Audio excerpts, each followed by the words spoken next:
Connaissez-vous les dangers liés à la pratique du sexe oral? De nombreux patients ignorent, voire minimisent, les risques associés au sexe oral, ne le considérant pas comme un acte sexuel à part entière. Il est pourtant crucial de comprendre les infections transmissibles sexuellement qui peuvent être contractées lors de cette pratique.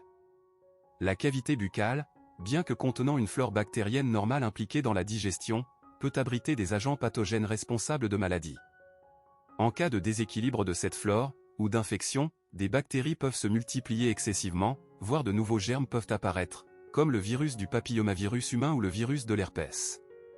Il faut également se souvenir que l'urètre, canal stérile reliant la vessie à l'extérieur, peut être contaminé par des bactéries ou des champignons lors d'un rapport oral non protégé.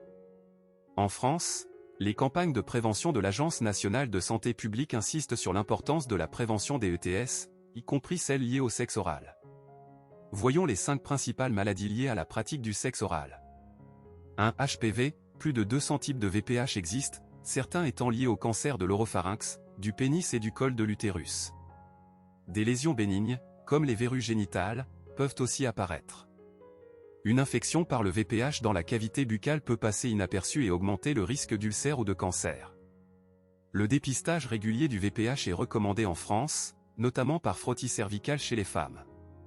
2. Candidose buccale, infection fongique pouvant se transmettre et provoquer une balanite ou une balanopostite. Elle se caractérise par des rougeurs, des desquamations et des brûlures. Son traitement nécessite des antifongiques. 3. Herpès, le virus de l'herpès simplex de type 1, habituellement associé au bouton de fièvre, et le HSV2, peuvent être transmis par voie orale.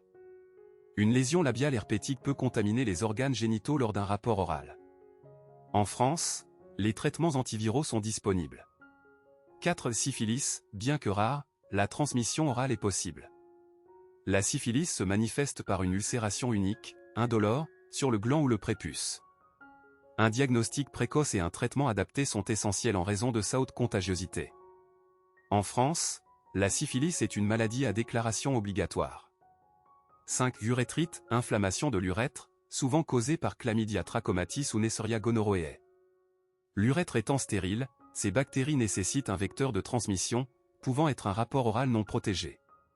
En France, un dépistage précoce et un traitement antibiotique sont importants pour prévenir les complications. Pour réduire les risques, il est essentiel de limiter le nombre de partenaires sexuels, de privilégier les relations stables et fidèles, et d'utiliser des préservatifs lors des rapports oraux. Il est aussi important de rappeler que partager une brosse à dents avec une personne autre que son partenaire est une pratique à risque.